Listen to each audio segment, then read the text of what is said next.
এই উকবা যখন সফর থেকে মক্কায় আসতো, তখনই মক্কার যত ধনাঢ্য নেতা টাইপের লোক থাকতো, তাদেরকে দাওয়াত দিয়ে তিনি বাড়িতে খাওয়াইতেন।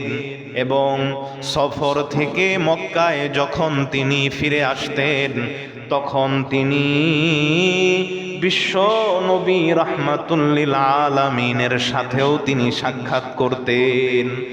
কারণ নবীজি সাল্লাল্লাহু আলাইহি ওয়াসাল্লাম কুরাইশ বংশের একজন অন্যতম ব্যক্তি, লিডার।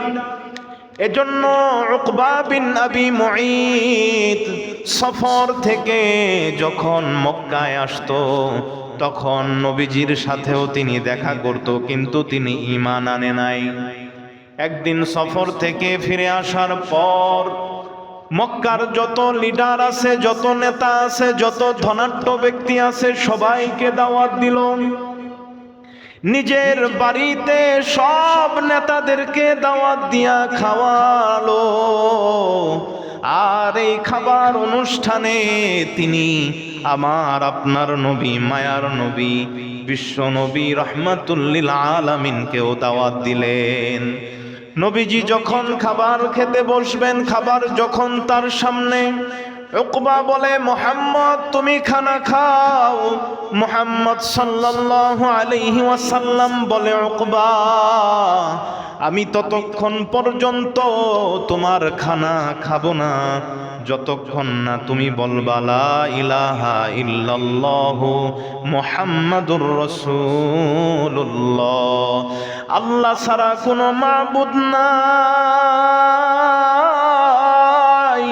আল্লাহর কোনো শরীক নাই, আমি মুহাম্মদ সাল্লাল্লাহু আলাইহি ওয়াসাল্লাম আল্লাহ তাআলার পক্ষ থেকে সত্য প্রেরিত রাসূল।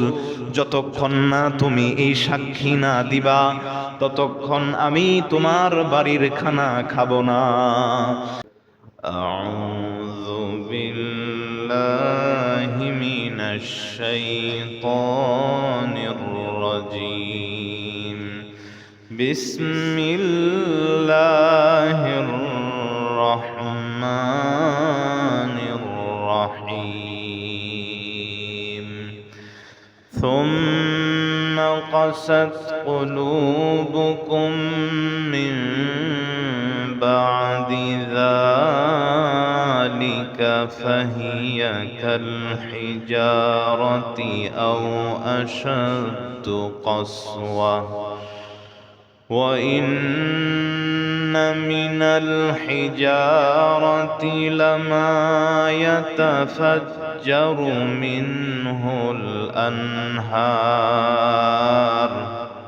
وَإِنَّ مِنْهَا لَمَا يَشَّقَّقُ فَيَخْرُجُ مِنْهُ الْمَاءُ وَإِنَّ مِنْهَا لَمَا يَهْبِطُ مِنْ خَشْيَةِ اللَّهِ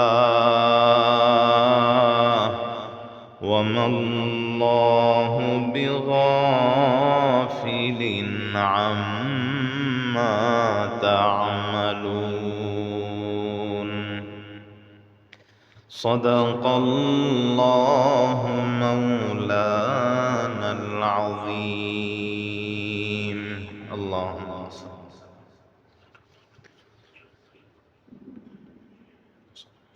মুআজ্জাজ মুকাররম মুসল্লিয়ানে কেরাম,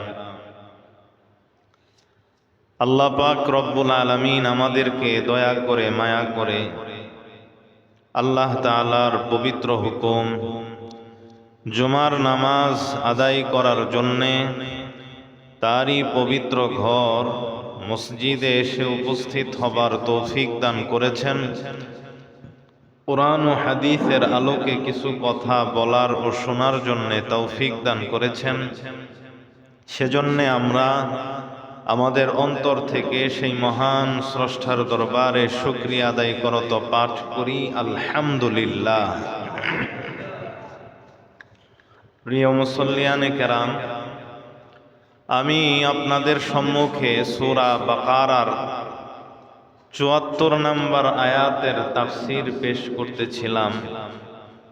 গত জুমায় আমরা এই আয়াতকে সামনে রেখে কিছু আলোচনা শুনেছি, ইনশাআল্লাহ এই জুমাতেও কিছু আলোচনা শুনব। আল্লাহ পাক রব্বুল আলামিন সূরা বাকারার ৭৪ নম্বর আয়াতের মধ্যে ইহুদীদের অন্তরের পাষণ্ডতা, কঠোরতা আল্লাহ তাআলা তুলে ধরেছেন। তারা নবী রাসূলদেরকে হত্যা করার কারণে, নবীদের বিরুদ্ধাচরণ করার কারণে, আরো অন্যান্য খারাপ কাজ, গুনাহের কাজ করার কারণে তাদের অন্তরটা এত শক্ত হয়ে গেছে যে পাথরও এর চেয়ে ভালো, পাথরের চেয়েও বেশি শক্ত হয়ে গেছে ইহুদীদের অন্তর। যেটা বর্তমান সময়েও যদি আমরা তাদের জুলুম, অন্যায়, অবিচার, অত্যাচারের প্রতি যদি লক্ষ্য করি, তাহলেও আমরা এটা ভালোভাবে লক্ষ্য করতে পারবো যে তাদের অন্তরটা কত শক্ত। পাথরের মধ্যে তো কিছু পাথর এমন আছে যা ফেটে নদী, সাগর তৈরি করে দেয়। মানুষ তার থেকে মাছ ধরে, পানি পান করে, অনেকভাবে উপকৃত হয়। কিছু পাথর তো এমন আছে যার থেকে হালকা হালকা করে পানি বের হয়ে এক জায়গায় পানি জমা হয়, সেখান থেকে মানুষ পানি পান করতে পারে, পশু পাখি পানি পান করতে পারে। কিছু পাথর তো এমন আছে এত শক্ত হওয়া সত্ত্বেও সে আল্লাহর ভয়ে উপর থেকে নিচে গড়িয়ে পড়ে। কিন্তু মানুষ যে গুনাহ করে, গুনাহ করতে করতে, অন্যায় মানুষের সাথে খারাপ ব্যবহার করতে করতে এমন এক পর্যায়ে চলে যায় যে তার অন্তরটা এত শক্ত হয়ে যায় যে পাথরও তার চেয়ে ভালো। আল্লাহ এই কথাটাই সূরা বাকারার ৭৪ নম্বর আয়াতে বলতে চাচ্ছেন। এমনও অনেক ঘটনা শোনেন, পেপার পত্রিকায় আসে যে একজন মানুষ একজনকে কি নৃশংসভাবে হত্যা করেছে, চোখ উঠায় ফেলছে, জিহ্বা কেটে ফেলছে। কত কষ্ট দিয়ে মানুষ মানুষকে মারে। একটা মানুষ আরেকটা মানুষ অভাবে আছে, তারপরেও তার সম্পদকে চুরি করে নিয়ে যায়, মায়া লাগে না। ছোট বাচ্চাদেরকে মানুষ মেরে ফেলে। যেরকম ডোনাল্ড ট্রাম্প, এই যে বড় বড় যারা আছে সবার সম্পর্কেই এটা প্রকাশিত হয়েছে যে তারা ছোট ছোট বাচ্চাদের সাথে যৌন মিলন করত, তারপরে তাদের পেটের মধ্যে তাদের সাথে যৌন মিলন করার মাধ্যমে তাদেরকে গর্ভধারণ করিয়ে সেই গর্ভের বাচ্চাকে তারা ভুনা করে খেত। তারপরে তারা এই সমস্ত ছোট বাচ্চার মাথার মগজ, আতুরি ভতুরি, এগুলাকে তারা আমোদ করে, ফুর্তি করে তারা এগুলাকে ভক্ষণ করত। তো এগুলা আপনারা সবাই পেপার পত্রিকায় এবং খবরে দেখছেন। তাহলে এটা কি মানুষ? মানুষ কতটা পাষণ্ড হয় চিন্তা করেন। এটা হলো আপনাদের দুনিয়ার অবস্থা। আমাদের দুনিয়ার অবস্থা হলো এরকম, যেখানে মানুষ মানুষকে খায়, ছোট ছোট বাচ্চাকে ধরে ধরে খায়, ছোট ছোট বাচ্চাদের সাথে যৌন মিলন করে, তাদেরকে গর্ভ ধারণ করায়, সেই গর্ভের বাচ্চাও তারা খায়।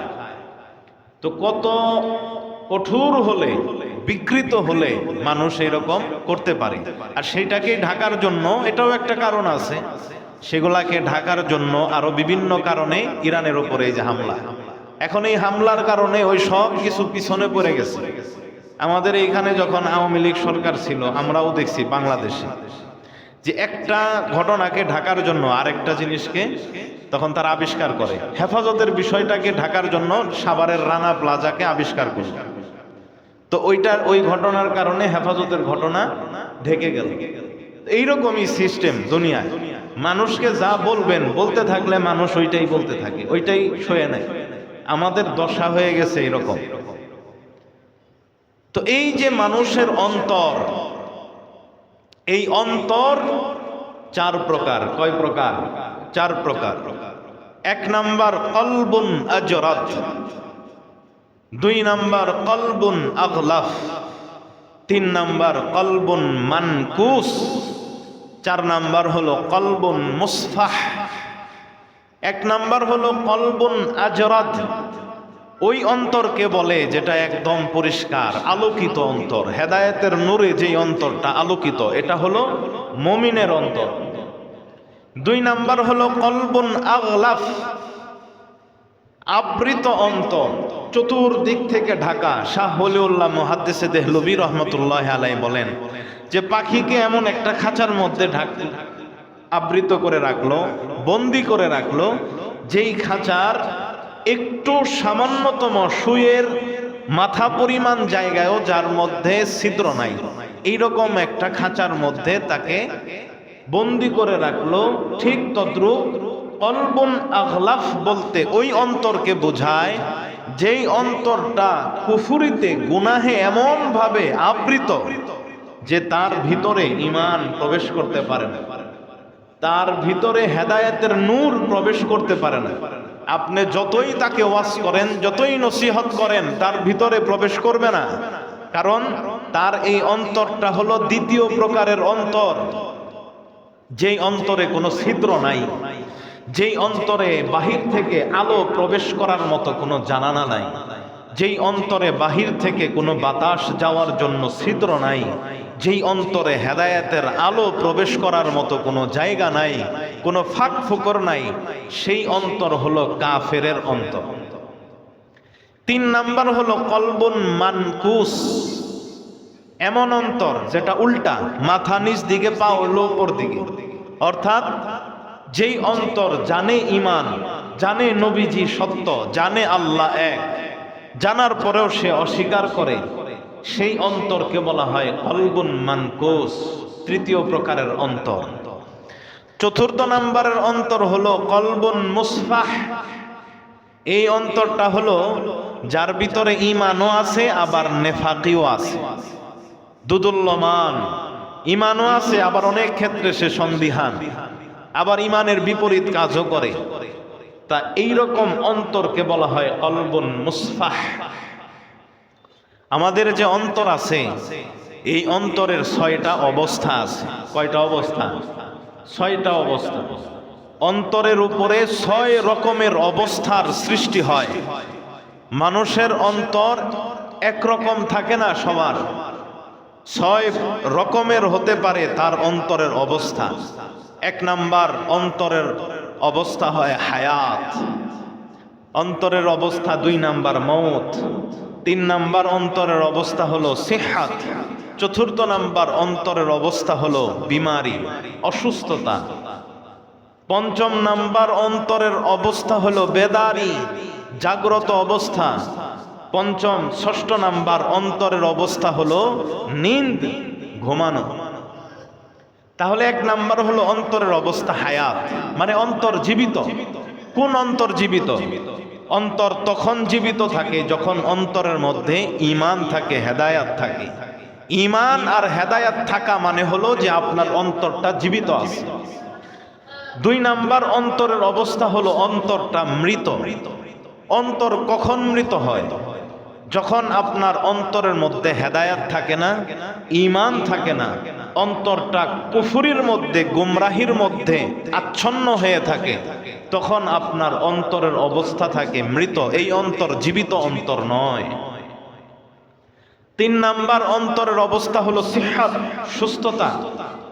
যদি আপনার অন্তরটা একদম পাক পবিত্র থাকে, পরিষ্কার থাকে, অন্তরের মধ্যে কারো সম্পর্কে কোনো হিংসা, বিদ্বেষ, লোভ, লালসা কারো প্রতি, অন্তরের মধ্যে কোনো শত্রুতামি ভাব, অন্তরের মধ্যে পরের ক্ষতি করার ইচ্ছা ইত্যাদি সব গুনাহের চাওয়া পাওয়া থেকে যদি অন্তরটা পরিষ্কার, পরিচ্ছন্ন, পবিত্র থাকে, তখন ওই অন্তরকে বলা হয় যে আপনার অন্তরটা সুস্থ।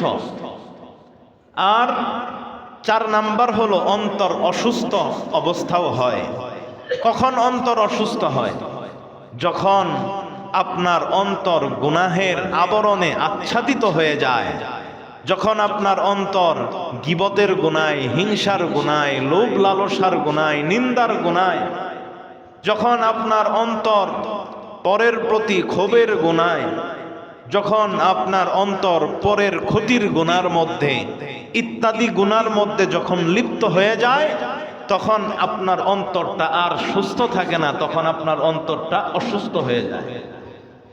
পঞ্চম নাম্বার অন্তরের অবস্থা হলো জাগ্রত। অন্তর জাগ্রত কখন থাকে? যখন আপনি কোরআন তেলাওয়াত করেন, যখন আপনি জিকির করবেন। এই কোরআন তেলাওয়াত এবং জিকিরের মাধ্যমে আপনার অন্তরটা জাগ্রত হয়, জাগ্রত থাকে। আর যখন আপনি জিক্রুল্লাহ, আল্লাহর জিকির থেকে যখন আপনি দূরে সরে যাবেন, কোরআন তেলাওয়াত থেকে যখন আপনি দূরে সরে যাবেন, কোরআন তেলাওয়াত যখন আপনি করবেন না, জিকির আজকার যখন আপনি করবেন না, দুরুদ আপনি পড়বেন না, জিকির আজকার তসবিহ তাহলিল দুরুদ কোরআন তেলাওয়াত এই সব কিছু থেকে যখন আপনি বিচ্ছিন্ন হয়ে যাবেন, তখন আপনার অন্তর আর এটা জাগ্রত অবস্থায় থাকবে না। এই অবস্থাটা হলো আপনার অন্তর ঘুমন্ত অবস্থায় আছে। তাহলে অন্তরের উপরে 6 ধরনের অবস্থা সৃষ্টি হয়। অন্তরের 6টা অবস্থা আছে, যেটা আমি আপনাদের সামনে তুলে ধরলাম। অন্তর বিভিন্ন রোগে আক্রান্ত হয়। মৌলিকভাবে অন্তর 3 প্রকার রোগে আক্রান্ত হয়। 1 নাম্বার, দুনিয়ার প্রতি ভালোবাসা। যখন আপনার মনের মধ্যে শুধু লোভ লালসা কাজ করবে, বাড়ি গাড়ি অট্টালিকা সম্পদের পাহাড় তৈরি করার চাহিদা শুধু আপনার অন্তরে থাকবে, নামাজ রোজা ইবাদত বন্দেগীর চাহিদা আপনার অন্তরে তেমন থাকে না, তখন বুঝতে হবে যে আপনার অন্তরটা রোগাক্রান্ত, আপনার অন্তরটা অসুস্থ হয়ে গেছে। আপনার অন্তর দুনিয়ার লোভ লালসা, দুনিয়ার ভালোবাসায় লিপ্ত হয়ে আপনার অন্তরটা রোগাক্রান্ত হয়ে গেছে, অসুস্থ হয়ে গেছে। এই অন্তরের এখন চিকিৎসার প্রয়োজন। যদি আপনি চিকিৎসা করেন, সৎ লোকের সোহবতে যান, সৎ আলেমদের সোহবতে যান, দ্বীনের পথে যদি আপনি আসেন, তাহলে আপনার অন্তর এই রোগ থেকে মুক্তি পাবে, আপনি তখন হেদায়েতের পথে থাকতে পারবেন। আর আপনি যদি এই দুনিয়ার ভালোবাসার প্রতি আপনি নিমজ্জিত থাকেন, তাহলে আস্তে আস্তে আপনার পরিণাম খারাপ হবে। 2 নাম্বার অন্তরের সবচেয়ে বড় রোগ হলো আখিরাত থেকে বিমুখ হয়ে যাওয়া। অন্তরের মধ্যে আখিরাতের চিন্তা ফিকির না থাকা, মৃত্যুর কথা স্মরণে না আসা, কিয়ামতের দিবসের কথা স্মরণে না আসা, আল্লাহর সামনে দাঁড়িয়ে যে হিসাব দিতে হবে সেই চিন্তা অন্তরে না আসা। এই রকম পরিস্থিতি যখন হবে, আখিরাত থেকে যখন আপনার অন্তরটা বিমুখ হয়ে যাবে, তখন বুঝবেন যে আপনার অন্তরটা অসুস্থ হয়ে গেছে, আপনার অন্তরের এখন চিকিৎসার প্রয়োজন। 3 নাম্বার অন্তরের বড় রোগ হলো, অন্তরের বড় অসুস্থতা হলো আপনার অন্তরে যখন শত্রুতা, আপনার অন্তরে যখন বিদ্বেষ আসবে, বুগজ ও আদাওয়াত, বিদ্বেষ এবং শত্রুতা যখন আপনার অন্তরে ঢুকে যাবে, তখন আপনি বুঝবেন যে আপনার অন্তর শেষ, আপনার অন্তর অসুস্থ হয়ে গেছে, আপনার অন্তর এখন আর সুস্থ নাই। আর মনে রাখবেন, যখনই আপনার অন্তরে শত্রুতা পোষণ করবেন, বিদ্বেষ আনবেন কারো ব্যাপারে, যখনই আপনার অন্তরে এমন হবে যে আপনি কাউকে দেখতে পারেন না, তখন এই একটা বিষয় থেকেই তার প্রতি আপনার হিংসার গুনাহ পয়দা হবে, তার গীবতের গুনাহ পয়দা হবে, তাকে ধ্বংস করে দেওয়ার, ক্ষতি করার যে গুনাহের তামান্না, এটা আপনার অন্তরে সৃষ্টি হয়ে যাবে। তাহলে এই যে হিংসা, বিদ্বেষ, হিংসা, গীবত, পরনিন্দা এবং অন্যের ক্ষতি সাধন, এই গুনাহগুলোর মেন কারণ হলো কারো প্রতি আপনার বিদ্বেষ থাকা, শত্রুতা থাকা।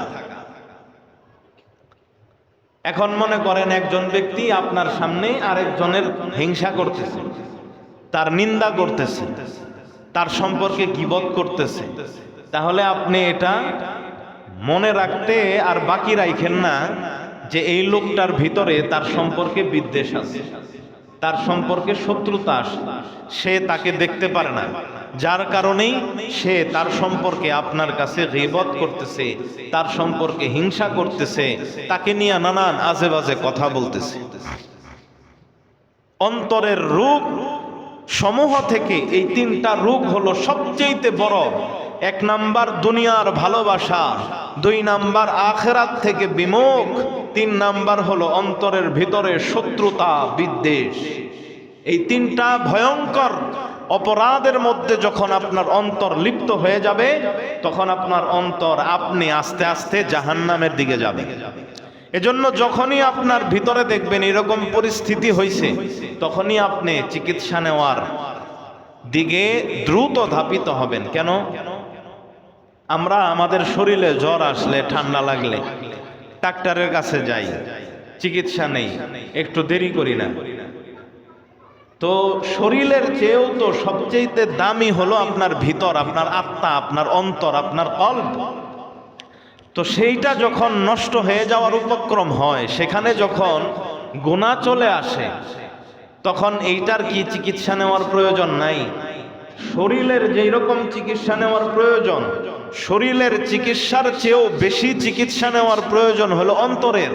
তা আপনার অন্তর যখন দুনিয়ার প্রতি মাইল হয়ে গেল, ধাবিত হয়ে গেল, আপনার অন্তর যখন আখিরাত থেকে বিমুখ হয়ে যাচ্ছে, আপনি আস্তে আস্তে নামাজ রোজা থেকে দূরে সরে যাচ্ছেন, এরপরেও আপনি যদি কোনো হক্কানি আলেম, কোনো আল্লাহর ওলির সোহবতে না গিয়ে আপনি যদি চিকিৎসা না নেন, তাহলে আপনি সুস্থ হবেন কিভাবে বলেন? তো শরীরের চিকিৎসার জন্য যদি একজন জ্যান্ত মানুষের কাছে যাইতে হয়, তাহলে এই আত্মার চিকিৎসার জন্য কি আমি আপনি একাই যথেষ্ট? মানে একা একাই আমি আমার আত্মাকে ঠিক করে ফেলবো? এইটা সবার জন্য সম্ভব হয় না। এজন্য আমাদের সবার উচিত আমার অন্তরের চিকিৎসার জন্য আহলুল্লাহর সোহবতে থাকা, আমার অন্তরের চিকিৎসার জন্য হক্কানি উলামায়ে কেরামের সাথে সোহবত রাখা, নিজের হালতকে পেশ করা এবং তারা যে পরামর্শ দেন, যেভাবে চলতে বলেন সেভাবে চলার চেষ্টা করা। তাহলেই আমার অন্তরটা ঠিক হবে। আর নতুবা যদি আমি এভাবেই থাকি, একা একাই আমি ঠিক করে ফেলবো, আপনার শরীর যেই রকম একা একা ঠিক হয় না, ডাক্তার দেখায়া ওষুধ খেয়ে তারপরে ঠিক করতে হয়, ঠিক তদ্রূপ আপনার আত্মাও আপনি কখনো একা একা ঠিক করতে পারবেন না। দ্বীনের সাথে সংযুক্ত হতে হবে। দ্বীনের যারা কাজ করে, উলামায়ে কেরাম, হক্কানি আল্লাহওয়ালারা, তাদের সোহবতে আপনার যেতে হবে, থাকতে হবে। তাহলেই আপনার অন্তর আস্তে আস্তে পরিশুদ্ধ হবে, আপনার অন্তর দ্বীনের দিকে ধাবিত হবে, দুনিয়া থেকে বিমুখ হবে। আমাদের অন্তর শক্ত হয় কেন? কোন গুনার কারণে মানুষের অন্তরগুলো শক্ত হয়ে যায়? উলামায়ে কেরাম বিভিন্ন গুনার কথা বর্ণনা করেছেন। তন্মধ্যে এক নাম্বার হলো অসৎ সঙ্গ, খারাপ মানুষের সাথে চলাফেরা করা, খারাপ বন্ধুদের সাথে চলাফেরা করা। যখন আপনি খারাপ বন্ধুদের সাথে চলাফেরা করবেন, খারাপ মানুষের সাথে চলাফেরা করবেন, অসৎ সঙ্গ যখন আপনি বেছে নেবেন, তখনই আপনার পরিণাম খারাপ হবে, আপনি চাইলেও ভালো হইতে পারবেন না। এজন্য মুসলমান হযরতে উকবা বিন আবি মুঈত একজন কাফের ছিলেন।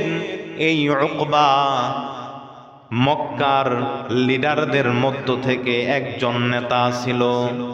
মুশরিকদের মধ্যে যত নেতা ছিল, তাদের মধ্যে অন্যতম ছিলেন উকবা।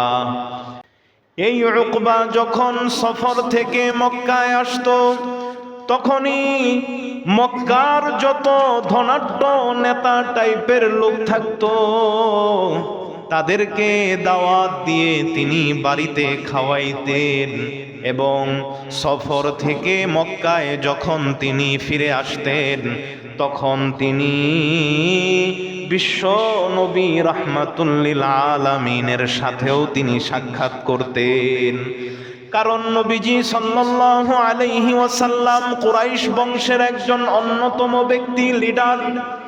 এজন্য উকবা বিন আবি মুঈত সফর থেকে যখন মক্কায় আসতো, তখন নবীজির সাথেও তিনি দেখা করত, কিন্তু তিনি ঈমান আনে নাই। একদিন সফর থেকে ফিরে আসার পর মক্কার যত লিডার আছে, যত নেতা আছে, যত ধনাঢ্য ব্যক্তি আছে, সবাইকে দাওয়াত দিল।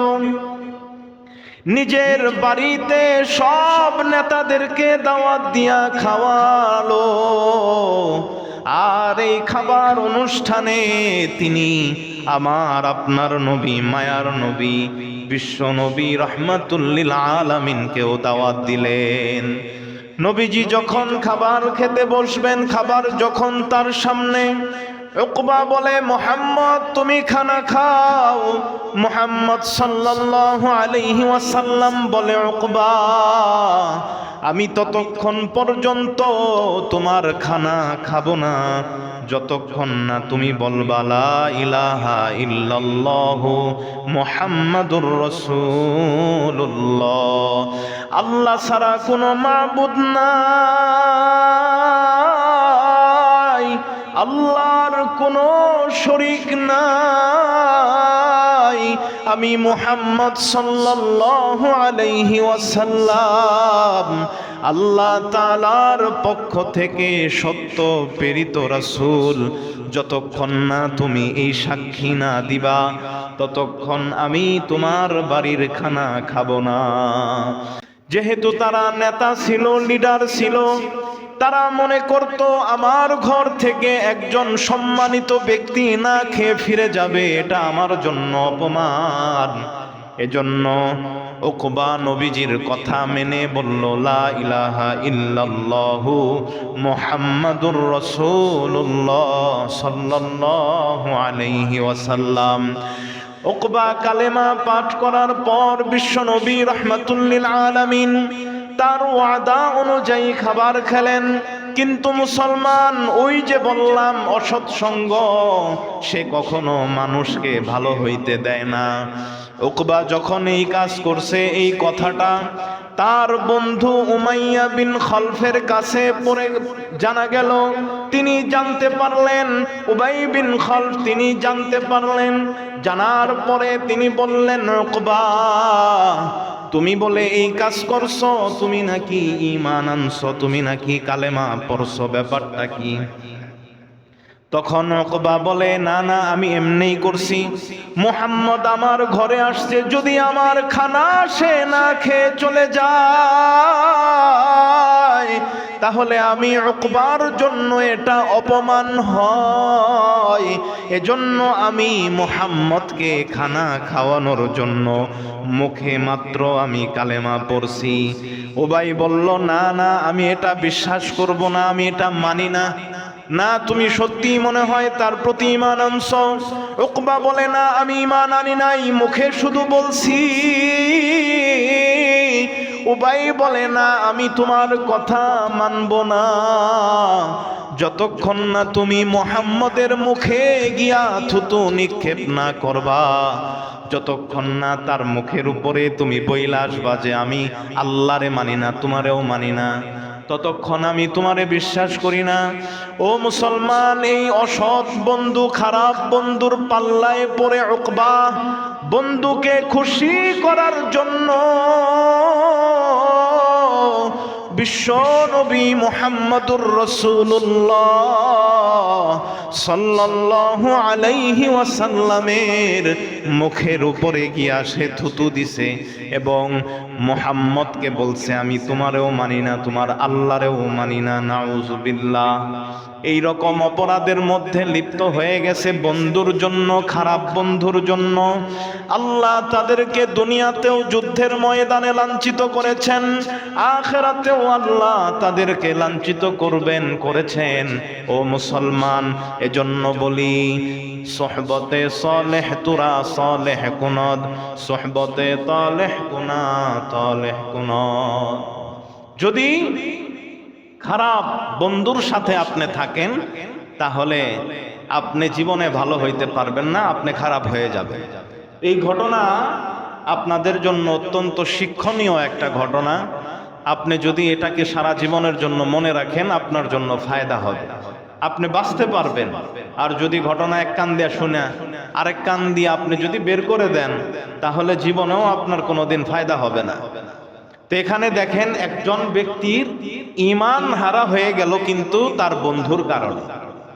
তা আমাদের সমাজেও কিন্তু এরকম বহু আছে যে একজন ভালো মানুষ, একটা মানুষ ভালো হতে চাইছে, তো সে আসছে, মনে করেন আমাদের কাছে আসছে, আমরা একটু বইলা দিলাম যে আপনি এরকম করেন, আপনি এভাবে চলেন। তো সে তার খারাপ বন্ধুর সাথে তার সাক্ষাৎ হইল, তখন সে অমনি বলবো, আরে হুজুররা এমনি কয়টা দূর, এগুলা কিচ্ছু না, হুদাই অগ কোনো কাম আছে না, হুজুররা এগুলা বলে বইলা বইলা খালি তো কাছ থেকে টাকা নিবো আর হাদিয়া খাইবো, এই হলো কাম। এইভাবে বইলা তখন সে তার এই সঙ্গীকে, তার এই বন্ধুকেও সে তার পথে নিয়ে যায়, খারাপ পথের দিকে তাকে টেনে নিয়ে যায়। যেরকম উবাই উকবাকে তার দিকে নিয়ে আসছে, কুফরির দিকে নিয়ে আসছে। তো একজনে একজন ভালো করতে চায়, মসজিদে মনে করেন একজনে টাকা দিব যে একটা আমি পিলার করে দেই বা অমুক আমি একটা কিনা দেই। তো বন্ধুর সাথে পরামর্শ করতে গেছে, ধর তুই এই মসজিদে দিবি কি লেগা, তো গ্রামে মসজিদ আছে না, তুই ওই জায়গায় দিবি, এনে দিয়া তোর কি লাভ? এই তুই যদি এই জায়গায় 1000 বস্তাও দেশ, তোর কি নাম হইব? তুই কি সভাপতির পদ পাবি, সেক্রেটারির পদ পাবি? হ্যাঁ, তুই কি এই মসজিদের কমিটি হইতে পারবি? তোর কি এনে কোনো নাম হবে? হবে না। তো এনে দিয়া লাভ কি? বেটা গ্রামে যায় 20,000 টাকা দিবি, দেখবি তোর নামে মার হাবা আর মার হাবা উঠবে। তো এইভাবে ধোঁকা দিয়ে মানুষকে এই দান খয়রাত থেকে মানুষকে ফিরায় নেওয়া যায়। তো একজন ব্যক্তি একটা ভালো কাজ করতে যাবে, তখনই কিছু মানুষ আছে এই কান পরা দিয়া তাদেরকে এখান থেকে সরায়া দেয়, যে কোনো সাইটেই হোক।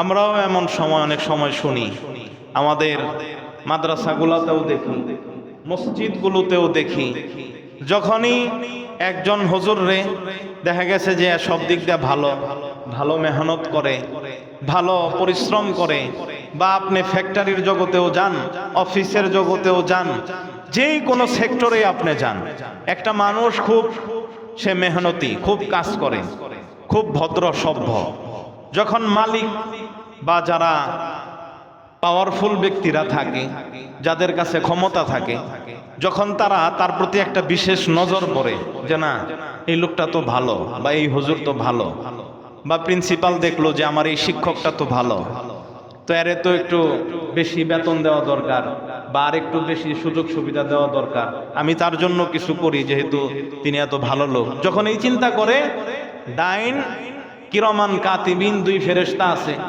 প্রত্যেকটা লোকের সাথেই যারাই পাওয়ারফুল হয়, আমাদের যেরকম 2 কাঁধে 2 জন ফেরেশতা থাকে, ডান কাঁধের ফেরেশতা কি লেখে? ভালো কাজ, আর বাম কাঁধের ফেরেশতা কি লেখে? খারাপ কাজ।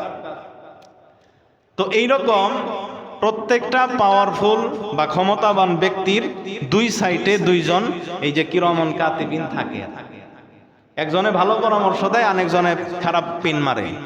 এখন যিনি প্রিন্সিপাল আছে বা সভাপতি আছে, সেক্রেটারি আছে বা চেয়ারম্যান সাহেব আছে, ন্যায় কাটটা আপনারা জানেন, মানুষের ভিতরে অন্তর আছে, কল্প, অন্তর আমাদেরকে ভালো কথা বলে, আর নফসে আম্মারা এইটা বলে খারাপ কথা। যেরকম আপনি যখন গান শুনতে চাবেন, তখন আপনি একটু খেয়াল করবেন যে আপনার ভিতর থেকে একটা আওয়াজ আসে যে গান শুনো না, আর আরেকজনে বলবে আরে দেখ, আজকেই দেখ, শুধু আজকে একদিন দেখলে কি হইব, কালকে থেকে বাদ দিস। তো এই যে যে বলতেছে দেখ, আপনিই বলেন যে আপনি কার কথা নেন। আপনি নেন হইল নফসে আম্মারার কথা, যে আপনাকে খারাপ পরামর্শ দেয়। তো ঠিক তদ্রূপ আমাদের যারা আছেন এই ক্ষমতাবান ব্যক্তিরা, চেয়ারম্যান সাহেব, মেম্বার সাহেব, এমপি সাহেব, মন্ত্রী, প্রিন্সিপাল, এরপরে কোম্পানির এমডি, এজিএম যারা থাকে, ডিজিএম, মসজিদের সভাপতি, সেক্রেটারি, মাদ্রাসার সভাপতি, সেক্রেটারি, সবার 2 সাইডে 2 জন ফেরেশতা আছে।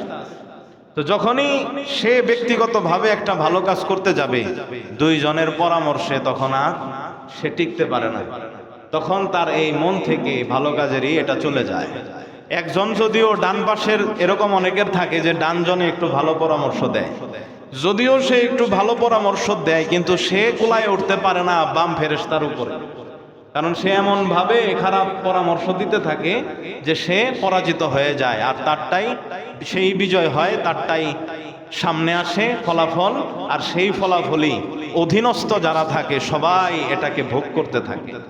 এটাই দুনিয়ার নিয়ম, দুনিয়া এইভাবেই চলতেছে। মাজলুম হচ্ছে আজকে দিন দিন মানুষ মাজলুম, জুলুমের সংখ্যা বেড়ে যাচ্ছে। আর এই যে আমাদের অন্তরের মধ্যে এগুলো আসে না, আসবে কেন? এক নাম্বার কারণ যেটা অন্তর মানুষের শক্ত হয়, পরিবর্তন হয়ে যায়, প্রথম কারণ হলো অসৎ সঙ্গ। সেই সঙ্গ নিয়েই তো সব মানুষ লিপ্ত। তো যখন আমার চতুর্দিকে খারাপ মানুষ খারাপ পরামর্শ আমাকে দেয়, তখন ওই লোকটা ভালো হবে কিভাবে? তার অন্তর তো এমনিই কি হয়ে যাবে, শক্ত হয়ে যাবে, সে কশ্চিনকালেও ভালো হতে পারবে না। এজন্য সর্বপ্রথম যে কাজ প্রিয় মুসল্লিয়ানে কেরাম আমাদের, সেটা হলো আমাদের অসৎ সঙ্গকে ত্যাগ করতে হবে, খারাপ মানুষদেরকে ত্যাগ করতে হবে, ভালো মানুষের সাথে আমাদের থাকতে হবে। যত ময়লা আবর্জনার মাঝে আপনি থাকবেন, আপনি নিজেও আস্তে আস্তে দুর্গন্ধযুক্ত ময়লায় পরিণত হবেন। আর আপনি যত ফুলের মাঝে থাকবেন, আপনার নিজের ভিতরে সুবাস না থাকলেও এই সুবাসিত ফুলের মাঝে থাকার কারণে আপনার মাঝেও সুবাস ছড়াবে। এই জন্য প্রিয় মুসল্লিয়ানে কেরাম, কথাগুলো আমরা দিল দিয়া শুনি, অন্তর দিয়া আমরা শুনি। প্রত্যেকেই যদি আমরা নিজে নিজে ঠিক হয়ে যাই, তাহলেই পুরা সমাজটা ঠিক হয়ে যাবে। আর যদি আমি এই আশায় থাকি যে অমুকে ঠিক হইলে আমি ঠিক হব, তাইলে কোশ্চিনকালেও নিজে ঠিক হওয়া যাবে না। প্রত্যেকের নিজের ফিকির করতে হবে। আমরা নিজে ফিকির করি, নিজের ফিকির করি, নিজেকে নিয়ে করি, অসৎ সঙ্গকে ত্যাগ করি, ভালো মানুষের সোহবতে আমরা থাকি, দেখবেন জীবন সুন্দর হবে। ভালো কাজ আল্লাহ আপনার মাধ্যমে আরো বেশি নিবেন, তখন আপনি আপনার মনে প্রশান্তি পাবেন, আখিরাতেও আপনি সফলকামী হবেন, দুনিয়াতেও আপনি সফলকামী হবেন। তো সর্বপ্রথম কারণ গেল অসৎ সঙ্গ। 2 নাম্বার কারণ, মানুষের অন্তর শক্ত হয় কেন? বেশি খাইলে মানুষের অন্তর শক্ত হয়ে যায়।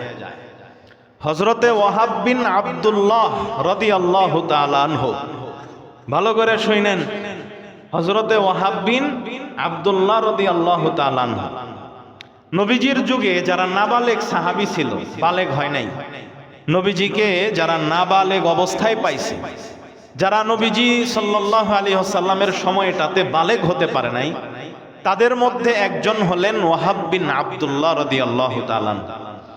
একদিন তিনি সারিদ খাইছেন। সারিদ কাকে বলে? নবীজি সাল্লাল্লাহু আলাইহি ওয়াসাল্লামও এই খাবারটা খাইতেন, এটা খাওয়া সুন্নত। সেটা কি? গোশত রান্না করে, গরুর গোশত বা যে গোশতই হোক, ওই গোশতটাকে একটু ছোট ছোট টুকরা করে ঝোল করে রান্না করা, ভুনা করে না, ঝোল করে রান্না করা।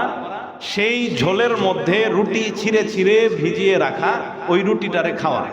আমরা অনেক সময় খাই, অনেকে আছে, মুরব্বীরাও আছে, অনেকে খাই, অনেকে আছে ডাউলের সাথে বা দুধের সাথে রুটি ছিঁড়ে ওইটাকে মাখায়া খায়, বেশি খায় অনেকটা দুধের সাথে। তো এটা হলো গোশত ঝোল করে রান্না করা, গোশতের ঝোলের মধ্যে রুটিগুলোকে ছিঁড়ে ওইটাকে ভিজিয়ে তারপর ওইটা খাওয়া। এটা হলো সুন্নতি একটা খাবার। তো এই ওয়াহাব বিন আব্দুল্লাহ রাদিয়াল্লাহু তাআলা তিনি এই খাবারটা খেয়ে এত খাওয়া খাইছে যে পেট ফুইলা গেছে, আর ঢেকুরের উপরে ঢেকুর আসতেছে, খালি ঢেক, গ্যাসের সমস্যা নাই, খাওয়ার চোটে ঢেক আসতেছে। তখন ঢেক দিতে দিতে নবীজি সাল্লাল্লাহু আলাইহি ওয়াসাল্লামের দরবারে আসছে। নবীজি সাল্লাল্লাহু আলাইহি ওয়াসাল্লামের মজলিসে আসার পরেও সে বারবার খালি ঢেক দিতেছে। তখন নবী সাল্লাল্লাহু আলাইহি ওয়াসাল্লাম ধমক দিয়ে বলছে, এই তুমি তোমার ঢেক থামাও, এত খাবার খাইছো, ঢেকই থামে না, ঢেক থামাও। আর শোনো, দুনিয়াতে যারা পেট ভরে খায়, আখিরাতে তারা ক্ষুধার্ত থাকবে। এজন্য দুনিয়াতে কম খাইতে হবে। ইমামে গাজালি রহমতুল্লাহি আলাইহি খাওয়ার 7টা স্তর বর্ণনা করছেন। কয়টা স্তর? 7টা স্তর। 1 নম্বরে এই পরিমাণ খাওয়া যে আপনার জীবনটা বাকি থাকে, আপনি জীবিত থাকতে পারেন, এই পরিমাণ খাওয়া। 2 নম্বরে এই পরিমাণ খাওয়া যে আপনি ফরজ ইবাদত করতে পারেন, এই পরিমাণ খাওয়া হলো ওয়াজিব। এই 2 প্রকারের খাবার খাওয়া হলো কি? ওয়াজিব। এই পরিমাণ খাওয়া খাওয়া যে আপনার জীবনটা বাকি থাকে, আপনি জীবিত থাকতে পারেন। আর 2 নাম্বার হলো এতটুক পরিমাণ খাবার খাওয়া যে আপনি যেই খাবারের মাধ্যমে ফরজ ইবাদতগুলো করতে পারবেন, বাস এতটুক পরিমাণ খাওয়া হলো ওয়াজিব, এটা খেতেই হবে, এটা না খেলে গুনাহগার হবে। 3 নাম্বার এতটুক পরিমাণ খাবার খাওয়া যেই খাবার খাওয়ার কারণে আপনার নফল ইবাদত বন্দেগী করতে আপনি স্বাচ্ছন্দ্য বোধ করেন, আপনার ভালো লাগে, আপনি আরামে নফল ইবাদত বন্দেগী করতে পারেন। আর 4র্থ নাম্বার হলো এতটুক পরিমাণ খাবার খাওয়া যেই খাবার খাওয়ার মাধ্যমে আপনি বাহিরে আপনার কর্মব্যস্ততাকে আপনি আঞ্জাম দিতে পারেন, ফ্যাক্টরিতে কাজ করতে পারবেন, জীবিকা উপার্জন করতে পারবেন। এই দুই প্রকারের পরিমাণ খাবার খাওয়া হলো মুস্তাহাব, মানে এতটুক পরিমাণ খাবার খাওয়া যেটা খেলে আপনি কাজকর্ম করতে পারবেন, এতটুক পরিমাণ খাবার খাওয়া যেটা খেলে আপনি নফল ইবাদত করতে পারবেন। ইমাম গাজালি রহমতুল্লাহ আলাই বলেন এই 2 প্রকারের পরিমাণ খাবার খাওয়া হলো মুস্তাহাব। 4টা গেল। 5 নাম্বার পেটের 3 ভাগের 1 ভাগ পর্যন্ত খাবার খাওয়া হলো জায়েজ। পেটের 3 ভাগের 1 ভাগ পর্যন্ত 1 ভাগকে খালি রেখে খাবার খাওয়া হলো কি জায়েজ। তার মানে 1 ভাগ হলো খাবার আর 1 ভাগ হলো কি পানি, আর 1 ভাগ কি থাকবে খালি থাকবে, এই রকম খাবার খাওয়াটা হলো জায়েজ। 5 নাম্বার গেল। 6 নাম্বার এত পরিমাণ খাবার খাইছেন যে খাবার খাওয়ার কারণে আপনি দাঁড়াইতেই পারেন না, আপনার শরীর ভারী হয়ে গেছে, আপনার খালি ঘুম পায়। ইমাম গাজালি রহমতুল্লাহ আলাই বলেন এই পরিমাণ খাওয়া যেই খাওয়ার কারণে শরীর ভার হয়ে যায়, ইবাদত বন্দেগী করতে অসুবিধা হয়, ঘুম আসে খালি, এতটুক পরিমাণ খাবার খাওয়া হলো মাকরুহ। 7ম নাম্বার এত পরিমাণে খাবার খাইছেন যেই খাবার খাওয়ার কারণে আপনি অসুস্থ হয়ে যান, আপনার হার্ট নষ্ট হয়ে যায়, কিডনি নষ্ট হয়ে যায়, আপনি শরীর ঠিক থাকে না, তাহলে এই পরিমাণ এত খাওয়া, এটা ইমামে গাজালি রহমতুল্লাহ আলাই বলেন এই পরিমাণ খাওয়া হলো হারাম, এটা খাওয়া যাবে না। তাহলে খাবারের হলো এই 7 প্রকার, 7 স্তরের খাবার খাওয়া আছে। তো এর মধ্য থেকে সবচেয়ে নিরাপদ হলো আপনি 1 ভাগ আপনার পেটের খাবার খাবেন, 1 ভাগ পানি খাবেন, আর 1টা ভাগ আপনি দয়া করে খালি রাখবেন, তাহলে দেখবেন আপনার শরীরটা সুস্থ থাকবে, আপনি সব কাজ সুন্দরভাবে করতে পারবেন, সব কাজের মধ্যে আপনি ফুর্তি পাবেন। যদি এর ব্যতিক্রম চলেন, বেশি করে খান, তাহলে হায়াত কম পাবেন, অল্প দিনেই মারা যায়, অসুস্থতা বেশি হয়। আমাদের বাঙালিদের অভ্যাসই এটা বেশি খাওয়া, আর যত তৈলাক্ত ভাজা পোড়া খাবার এগুলো হলো আমাদের নিত্য প্রতিদিনের অভ্যাস, বদ অভ্যাস। এজন্য খাবার আমরা খুব চিন্তা ফিকির করে এবং মেপে মানে আইডিয়া করে আমরা খাবো যে আমার পেট কতটুকু দিলে আমার পেটের জন্য সহনীয় হয়, আমার 1 ভাগকে আমি ফাঁকা রাখার চেষ্টা করব। এইভাবে যদি আপনি খান, দেখবেন যে আপনার শরীরটা সুস্থ থাকবে। সুন্নতের উপরে আপনি চলেন, আপনি অনেক বৎসর পর্যন্ত সুস্থ থাকতে পারবেন, এমনকি সারা জীবনও সুস্থ থাকতে পারেন। কিন্তু যখনই আপনি সুন্নতের বাহিরে যে আপনারা খাবার খাবো বেশি বেশি, তখনই আমাদের দেহের ভিতরে নানান রোগ বাসা বাঁধবে, আমরা দিন দিনে আস্তে আস্তে অসুস্থ হয়ে যাব।